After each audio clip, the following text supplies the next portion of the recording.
आज चंद्रयान लगाएगा बड़ी छलांग, इसरो ने कर दिया है बड़ा ऐलान। 23 अगस्त से पहले ही इसरो करने जा रहा है चांद पर सबसे बड़ा खेल। जी हां दोस्तों, इस वक्त इसरो के हेडक्वार्टर में सबसे ज्यादा अफरा तफरी का माहौल है। और दोस्तों, आज इसरो कुछ ऐसा काम करने जा रहा है कि अब भारत बहुत जल्द इतिहास लिखने की ओर आगे बढ़ चुका है। चंद्रयान 3 का लैंडिंग प्रोसीजर्स स्टार्ट हो चुका है। चांद के ऊपर हमारा यान 1900 किलोमीटर की रफ्तार से आगे बढ़ रहा है और आज इसरो ऐसा तूफान मचाने जा रहा है कि वक्त से पहले ही चांद के सीने पर भारत का झंडा बुलंद होने वाला है।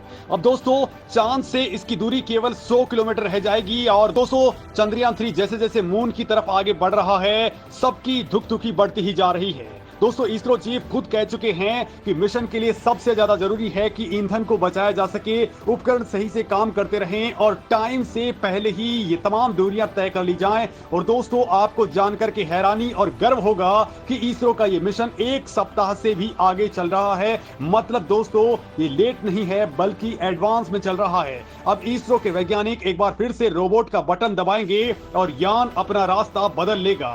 और दोस्तों, चांद के बेहद नजदीक उस ऑर्बिट में ये पहुंच जाएगा जहां सबसे ज्यादा ट्रैफिक है। और दोस्तों, इसको लेकर के इसरो वैज्ञानिक बहुत ज्यादा हाई अलर्ट मोड पर हैं, क्योंकि जरा सी भी मिस्टेक यहां पर पूरा खेल बर्बाद कर सकती है। और यही वो वक्त है जब सिग्नल्स की सबसे ज्यादा बड़ी दिक्कत आने वाली है। दोस्तों, दुनिया भर की नजरें इसरो के मून मिशन पर भी इसी वजह से टिकी हुई हैं, क्योंकि हमारे यान का मेन ऑब्जेक्टिव ये है कि यान को किसी भी तरीके से सॉफ्ट लैंडिंग करवा ली जाए। इसके बाद दोस्तों, ये चांद की सतह पर पता लगाने के लिए, उस पर डीप पेनिट्रेशन रिसर्च करने के लिए रोवर उतारने वाला है। ये रोवर चांद की स्ट्रक्चर और जियोलॉजी पर वो डेटा कलेक्ट करेगा जो अब तक किसी ने भी नहीं किया है। लेकिन इसी बीच दोस्तों, रूस के यान से भी एक खतरनाक खबर है, क्योंकि खबर ये है कि उनका यान भी अब 100 किलोमीटर के दायरे में पहुंचने वाला है। जैसे ही दोस्तों वो यान इसका पीछा करते हुए ऑर्बिट में पहुंच जाएगा, तब वहां पहले से ही 6 दूसरे मिशन ऑलरेडी एक्टिवेटेड हैं। तो कुछ ऐसे यान भी वहां पर हैं जो डेड तो पड़ चुके हैं, लेकिन लगातार वो मून ग्रेविटी की वजह से चक्कर लगा रहे हैं। लेकिन दोस्तों, ये सारे के सारे यान आपस में अगर टकरा गए तो बहुत बड़ा खेल हो सकता है। हालांकि दोस्तों, इस मामले में रूस की स्पेस एजेंसी रोसकोस्मोस पहले ही स्पष्ट कर चुकी है कि उनके और भारत के यान के आपस में टकराने की संभावना ना के बराबर है। लेकिन दोस्तों, ये हो भी सकता है, क्योंकि जब हमारा चंद्रयान 2 छोड़ा गया था तो वो 3 बार टकराते टकराते बचा था। 3 बार इनके थ्रस्टर्स को बाकायदा ऑन किया गया। गनीमत थी कि सेंसर्स ने सही वक्त पर इंफॉर्मेशन दे दी, लिहाजा ये पूरा काम किया जा सका। नहीं तो दोस्तों, कुछ भी हो सकता था।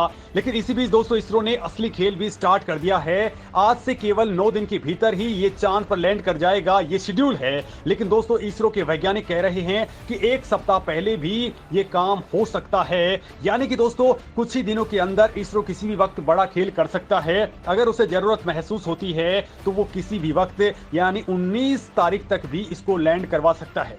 और दोस्तों, इस मामले में आज का दिन चंद्रयान 3 के लिए बेहद अहम होने वाला है, क्योंकि आज से 1 महीने पहले ये यान धरती से स्टार्ट हुआ था। तब से लेकर अब तक चंद्रयान 3 ने कई मुश्किलों को पार पाते हुए कई अहम पड़ावों को पार किया है और अब उस प्रोसेस को स्टार्ट कर दिया गया है जब ये चांद के ऊपर भारत का झंडा बुलंद करने वाला है। यानी आजादी से 1 दिन पहले दोस्तों, अब चांद के ऊपर आजादी का बड़ा खेल होने वाला है। चांद पर भारत की टाइमिंग बहुत ज्यादा मायने रखती है, क्योंकि यहां पर भारत का चंद्रयान 3 केवल 14 दिन ही काम करेगा। क्योंकि दोस्तों, चंद्रमा पर 14 दिन रात और 14 दिन का उजाला रहता है। यहां पर रात होती है तो तापमान -100 डिग्री से लेकर के 200 डिग्री से भी नीचे चला जाता है। और दोस्तों, ऐसी सिचुएशन में चंद्रयान के लैंडर और रोवर अपने सोलर पैनल से पावर जनरेट नहीं कर पाएंगे। लिहाजा वो यहां पर केवल 14 दिन ही, जब उजाला रहेगा तभी पावर जनरेट कर पाएंगे। लेकिन रात के वक्त पावर जनरेशन की पूरी प्रोसेस रुक जाएगी और इस वक्त उनके इक्विपमेंट्स खराब होने का भी खतरा रहता है। पावर जनरेशन नहीं होगा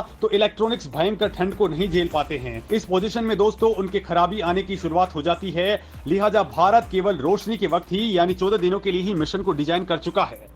इससे पहले दोस्तों 9 अगस्त को चंद्रयान 3 की कक्षा को घटा करके 174 गुणा 1437 किलोमीटर कर दिया गया था। मतलब दोस्तों न्यूनतम 174 किलोमीटर और अधिकतम 1437 किलोमीटर की दूरी ये रह गई थी। और दोस्तों अब इसी को ही और करीब ले आया जाएगा, यानी कि चंद्रमा के निकट हमारा चंद्रयान अब पहुंच जाएगा और वो दूरी रहेगी केवल 100 किलोमीटर। और अब अंतरिक्ष एजेंसी ने कहा है कि चंद्रयान 3 की सेहत बिल्कुल सामान्य है। दोस्तों इस पूरे मिशन के दौरान अंतरिक्ष यान यानी यानी चंद्रयान 3 की स्वास्थ्य की जांच और उसकी की पूरी जो इक्विपमेंट्स हैं उन सब की जांच इसरो अपने टेलीमेट्री ट्रैकिंग और कमांड नेटवर्क के मिशन ऑपरेशंस कॉम्प्लेक्स के जरिए कर रहा है। और दोस्तों ये मिशन ऑपरेशन कॉम्प्लेक्स इस वक्त भारतीय डीप स्पेस नेटवर्क, यूरोपीय अंतरिक्ष एजेंसी के ट्रैकिंग नेटवर्क और नासा की JPL डीप स्पेस एंटीना के जरिए निगरानी कर रहा है। साथ ही दोस्तों ऑस्ट्रेलिया, इंडोनेशिया और ब्रुनेई के भी डीप स्पेस नेटवर्क की मदद ली जा रही है। वहीं दोस्तों इसरो चीफ पहले ही कह चुके हैं कि सारे सेंसर्स फेल हो जाएंगे, दोनों इंजन भी फेल हो जाएंगे तो भी चंद्रयान 3 का डिजाइन कुछ इस तरह का है कि बस इसके ऑन बोर्ड propulsion सिस्टम में मौजूद सीक्रेट एल्गोरिदम एक्टिवेट रहे और इस दौरान केवल इसका propulsion मॉड्यूल एक्टिवेट रहेगा तो दोस्तों ये पूरा का पूरा खेल कर सकता है। एल्गोरिदम का मतलब है दोस्तों कि वो स्ट्रॉन्ग आर्टिफिशियल इंटेलिजेंस जिसका लॉजिक सिस्टम हमारे यान को सही डायरेक्शन में गाइड करेगा, प्रिसाइज कैलकुलेशन करेगा, चांद की सतह की लेजर स्कैनिंग से मिली डेटा का सेकंड के 96 हिस्से में ही एनालिसिस करके सही लैंडिंग साइट को चूज कर लेगा। वो भी दोस्तों एकदम सही स्पीड में, सही एंगल में, सही टाइम पर और बिल्कुल प्रिसाइज मोड में। उस वक्त दोस्तों थ्रस्टर्स को कितना फ्यूल ऑन करना है, कितनी देर इनको ऑन रहना है, वो भी ये तमाम बातें यही डिसाइड करेगा। मतलब दोस्तों यान को जब हॉरिजॉन्टल से वर्टिकल पोजीशन में लाया जाएगा यानी आखिरी मोमेंट में, तब कोई भी इसरो का वैज्ञानिक वहां कमांड देकर के गाइड नहीं करेगा, बल्कि ये एल्गोरिदम ही उस वक्त काम करने वाला है।